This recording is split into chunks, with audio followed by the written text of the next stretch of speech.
Dan is my hero, and when I grow up, I want to be just like him, except I want to be a little taller, and I want to look a little bit more like George Clooney. But other than that, I want to be just like Dan. At first, we were monitoring the border, which is where the Minutemen were in the beginning, and then they started going to the day labor sites in San Diego County, and then we started making a presence there, going there with volunteers, with video cameras, and documenting and observing Minutemen. As time went by, they noticed that I continued to go out to the day labor site. Hey, shove off, white boy. See, oh, you're gonna mace me now? Because you called me out? Bring it on. Jeff, don't do that. Here, film it, Joanne. I don't know if they were threatened, but they were obviously annoyed the fact that we were constantly there observing them. And so things started getting uglier at the day labor sites. You motherfucker! Yeah, film me, yeah. Get that camera out of my face. And they decided to make a website of me and post pictures and try to scare me away. You know, the defendant's whole argument in this case was, oh, this is free speech, this is free speech.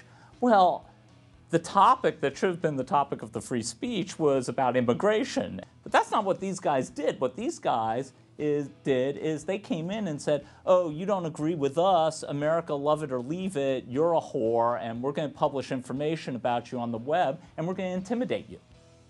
And that has nothing to do with free speech. We met with Dan, we showed him the website posting and the emails that came along with it, and he offered to represent me.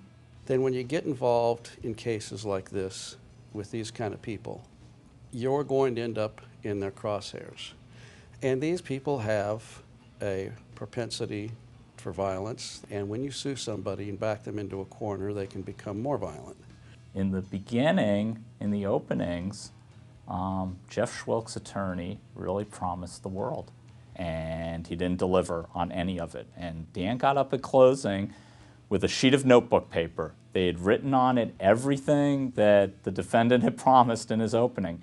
And he just went through them, right, one by one, just crossing them out. It's a very simple thing. It could have been really screwed up if it had been done too dramatically or over the top. And Dan wasn't like that. He just connected with them and he just spoke to them like, you know, like you would speak to anyone. I think what makes him a special lawyer is that he cares about these kinds of cases and he cares about righting injustices. A retired lawyer that I'm close to once told me that you don't fight lawsuits just to win, you fight to be heard. But Dan was able to deliver on more than that. I mean, the real low light for me was they got it too well because they actually awarded more money than Dan asked them for on the liability phase. So then it was my job to do the punitive phase, and we didn't get anything on punitives because they figured they had already given the punitives. So Dan actually brought me in and then screwed up my role in the case. So there you go. Just the experience, knowing Dan, he's now a great friend of mine, just everything that we worked for within the 3 years, it was the best feeling, walking out of that courtroom, hearing that verdict. So I mean, there's definitely a lot I'm going to take back with it, and hopefully the verdict will deter other people from doing what, you know, Schwilk and Carney did to me. So. And I'm just very proud that he's out there doing this kind of work. All of us in this organization should be very proud of him. Sometimes it's these cases that really make me proud to be a trial lawyer.